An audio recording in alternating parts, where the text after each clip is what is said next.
time, Iraqi troops crossed the eastern border of Kuwait. Iraq has moved into Kuwait with more than 100,000 troops. President Saddam Hussein commands over 1 million combat-tested troops. Thousands of tanks. On August the 2nd, 1990, Saddam Hussein's forces crossed the border into Kuwait, triggering the largest international crisis since the collapse of the Soviet Union.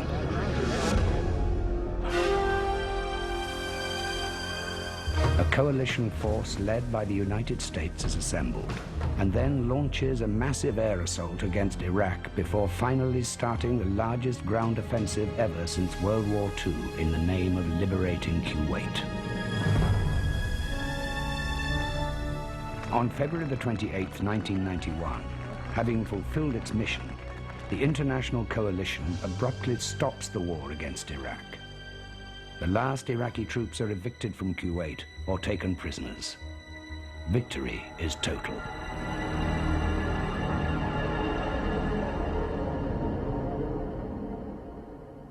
However, a decade after it was imposed to force Saddam out of Kuwait, the embargo over Iraq is still in place. That assault had absolutely nothing to do with freedom and democracy. You had to keep the image of the good guys. So the press was kept out. It is a threat, and Iraq fell in it. The U.S. wanted that war. The mosquitoes and flies put up a bigger fight than they did. A large portion of Saddam's army never came into Kuwait. They did not see tank tracks in the sand in the desert. There was no war.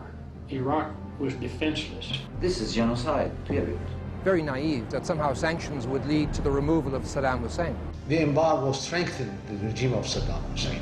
The CIA actually supported Saddam Hussein and his Ba'ath Party. Perhaps they have other secret intentions which I am not aware of. If in fact the government lied, does that surprise anyone? To understand why this embargo still stands and why the Gulf War happened in the first place, it is necessary to look at the history of Western involvement in the Middle East.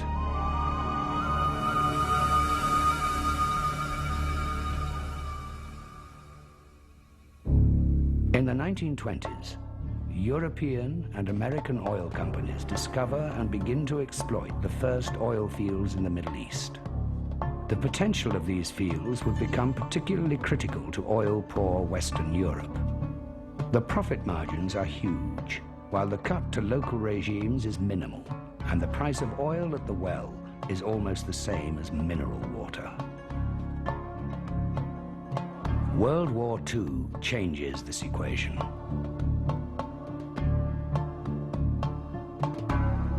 Despite their victory over Nazi Germany, both France and England are gravely debilitated and begin losing their grip over their former colonies. In the Middle East, new leaders come to power, removing monarchies no longer protected by the former colonial forces and swept away by popular revolutions. However, the British and French role in the Middle East is now being taken over by the big winner of the war, the United States of America. Despite its own oil resources, the US comes to realize the strategic importance of the Middle East oil. To contain the Soviet Union, to rebuild Western Europe, and to confirm the American industrial boom.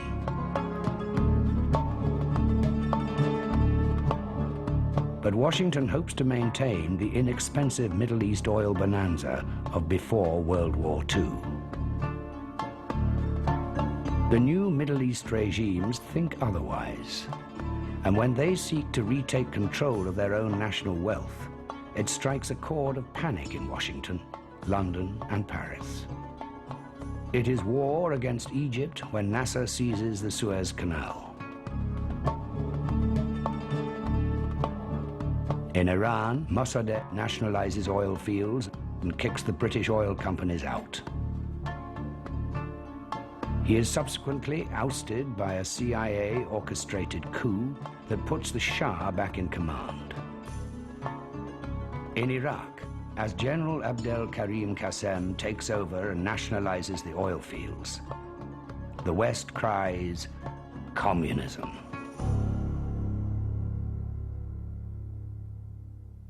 Saddam came to power in 1968. This coup came as a result of an oil deal between Iraq and French company Iraq. This contract upset the West in general and the Americans in particular, so they encouraged a coup in Iraq at that time. The United States has had sort of a love-hate relationship with Saddam Hussein, which is not something that a lot of people in this country are aware of. Going back to the late 50s and early 60s, when the CIA actually supported Saddam Hussein and his Ba'ath Party in the coup that brought him to power. The Vice Prime Minister about this, called as-Sadi, said in a book which he published in Beirut that we, the Baathists, came to power in an American train. He said that. Despite his already well-known ruthlessness, Saddam Hussein remains the good guy of the West until 1972. This year, the OPEC, the Organization of Petroleum Exporting Countries, agrees to raise the price of the barrel from $3 to $22. Iraq follows suit and nationalizes its oil fields. Saddam is then deemed unreliable by Washington, and as a result, branded a terrorist leader. The US then shifts all of its support to its long-standing ally in the region, the Shah of Iran. For 25 years, from 1953, the Shah of Iran was the US surrogate in the Persian Gulf and Middle East region. The U.S. sold him about $22 billion in arms from 1972 to 1976.